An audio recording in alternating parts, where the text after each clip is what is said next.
distinguished members of the media, distinguished community members of the Baringo community, the various stakeholders of peace within the Baringo region present, ladies and gentlemen, this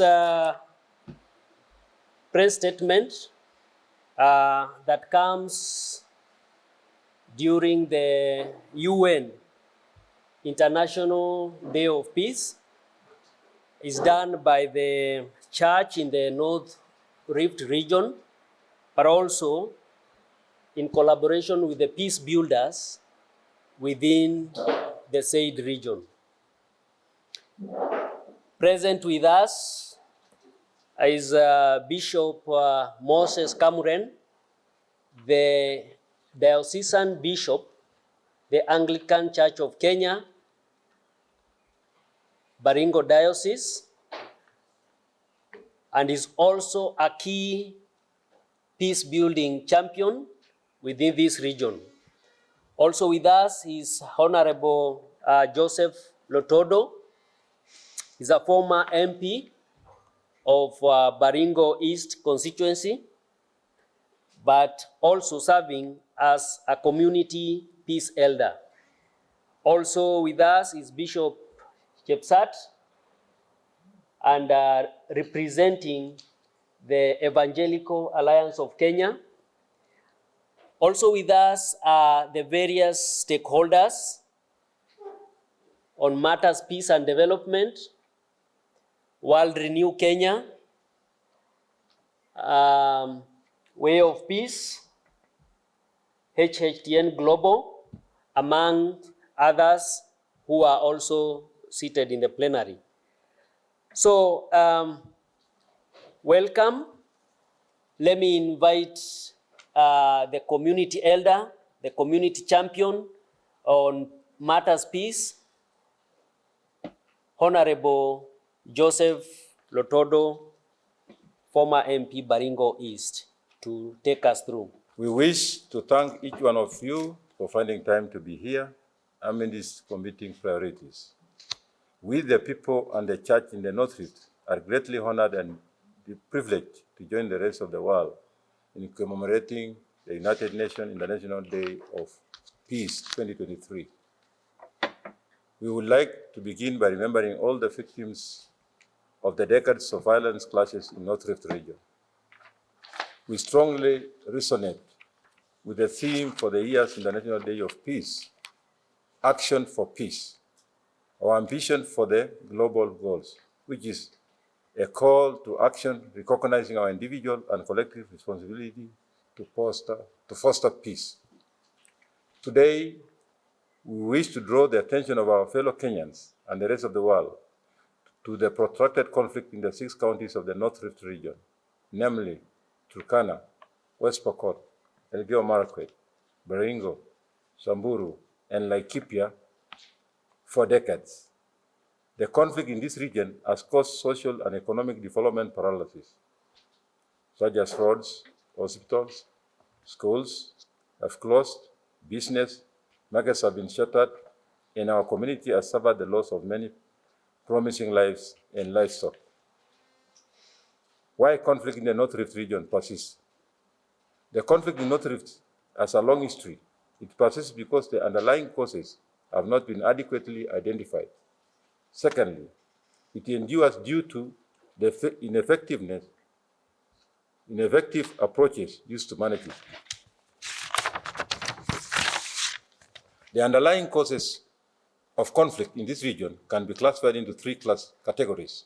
Number 1, natural resources, competition over water, pasture, and livestock. The livelihood of most of inhabitants of North Rift are built around livestock. As a result, they depend heavily on these resources. Reduced access to resources, coupled with growing population, has put under intense pressure the region's pastoralist communities, resulting in violent clashes. 2, the political economy. Our counties are among the least developed in Kenya, having faced marginalization since colonial times, Our communities exist in the margins of Kenyan society, largely denied access to important positions and symbols of economic and political power. Additionally, sometimes divisive rule of ethnic elites has contributed to the conflict. Number 3, infrastructure and security deficiency. Our area suffers an acute lack of roads, medical, education facilities, and security apparatus. Only by addressing the root causes of conflict and disputes can be hoped to find lasting peace in a just and equitable world, as former President Mwai Kibaki aptly stated. In efforts to combat cattle rustling and banditry, the surge in homicides and violent crimes in the North Rift. In February this year, the government of Kenya enforced a robust police-led operation with dusk to dawn curfew in collaboration with Kenya Defence Forces KDF. This intervention led to a lull in gunfire for a few months. We are thankful for the months of calm we have experienced, and we applaud the government for its effort in restoring peace. However, we are saddened to inform you that the attacks and killings continue wreaking havoc in the region. This International Day of Peace gives us an opportunity to assess progress in the peace sector and resolve to do more. In light of that, we wish to inform the government and the international community that there is an urgent need to resolve the challenges of North Rift, namely 1, poverty, 2, illiteracy, 3, the proliferation of illegal arms and light weapons, which are easily accessible to porous borders and years of armed conflicts in neighboring countries. 5, retrogressive cultural practices that induce violent conflict. Livestock raids have evolved from cultural practices into a primary criminal commercial activity. Our young people are particularly vulnerable to engage in these revenge attacks due to lack of economic opportunities, due to lack of economic opportunities. Conflict in the entrepreneurs who are affiliated with criminal gangs to sell their loot to meet cartels. Addressing the situation in North Rift requires a more holistic and strategic approach that engages all stakeholders dimensions of the conflict. We call upon the government and the United Nations to address the root causes of conflict in our area and to build a foundation for lasting peace, social cohesion, sustainable development. As the 2030 Agenda for Sustainability Development affirms, there can be no sustainable development without peace and no peace without sustainable development. Peace or lack of it is a function of leadership. If all leaders agree that conflict in this area will end, we shall have no other conflicts. In addition, we call upon members of our community to take individual and collective responsibility in maintaining peace. We ask them to mindfully build peace at home, in the community, and we simply cannot bequeath the pattern of war and conflict to our children's generation. We would like to thank the North Rift leaders who have been caucusing and advocating for the permanent solution to the conflict in our area. We wish to let you know that you are in our prayers, and our hope is that you succeed in our endeavors. Sustainable way forward. Security. We call upon the government to employ long-term security measures as opposed to short-term ones. A greater investment in grassroots intelligence gathering would help in identifying those responsible for violent banditry, as well as help track key weapon dealers, the source of and destination of arms. The government should also properly equip security forces so that they are not overwhelmed. Decisive arrests and prosecution of perpetrators of organized crime will help curtail the violence. Disarmament efforts. Disarmament should be done with a human face and be a continuous exercise with the support of community leaders of goodwill backed up with awareness campaigns.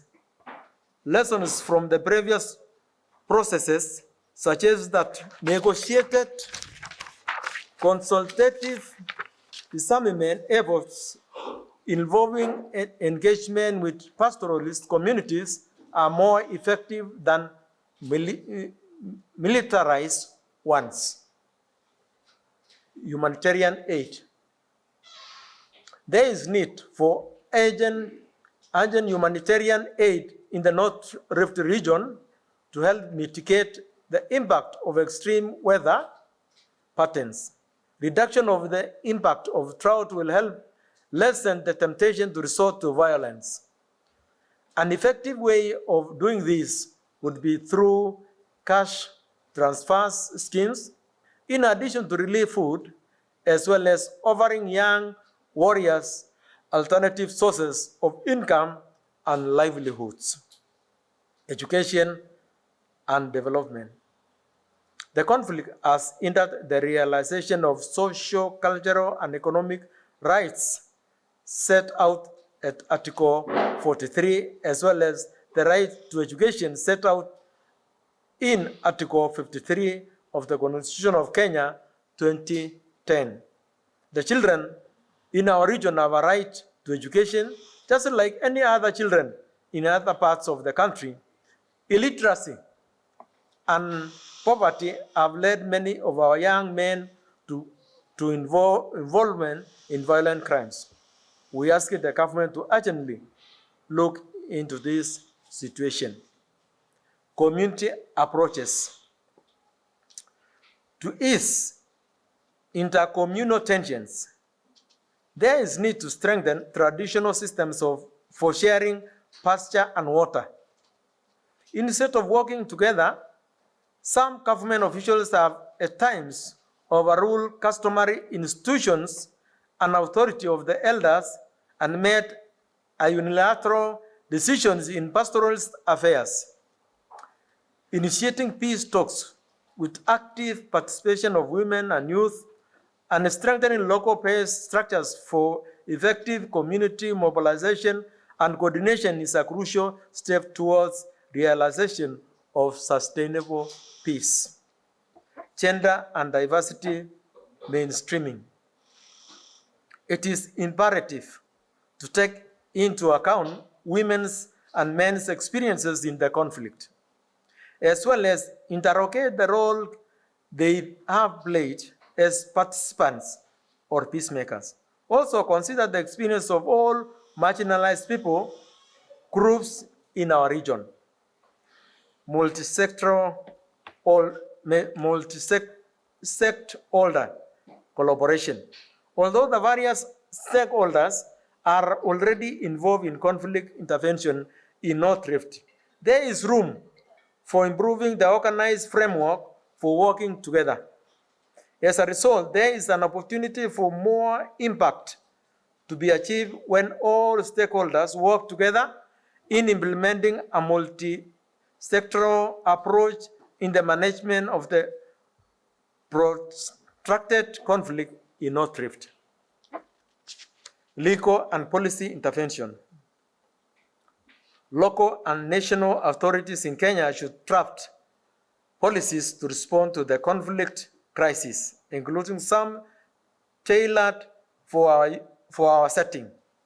We are of the opinion that the government, through various policies and laws, still contain gaps to consider pastoralist interest.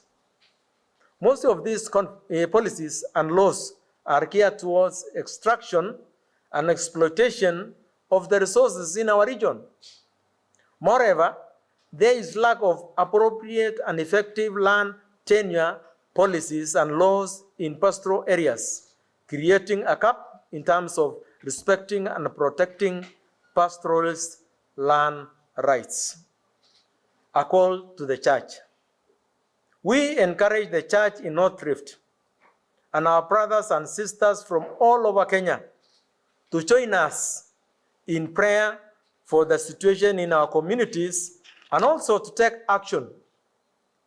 Conflict, inherent in all human experience, it is a reality we must deal with. However, we are convinced as a church that the challenges of conflicts can be used to realize community transformation. Forgiveness and reconciliation is possible. Conclusion. As the church, peace to us refers to shalom. Shalom is a Hebrew word that is often translated as peace or allness. We are the agent of shalom. Our wish for our communities is to not only transcend the conflict situation, but to achieve shalom. That is peace with God, peace with your neighbors, and peace with environment. This way our communities can flourish and progress. Thank you, and may God bless you all. Signed by Bishop Musa Kamuren, Bishop Julius Jepsat, Dr. Alan Wambugo and Joseph Lototo, and Janina Kibiswa for the World Renew. Thank you.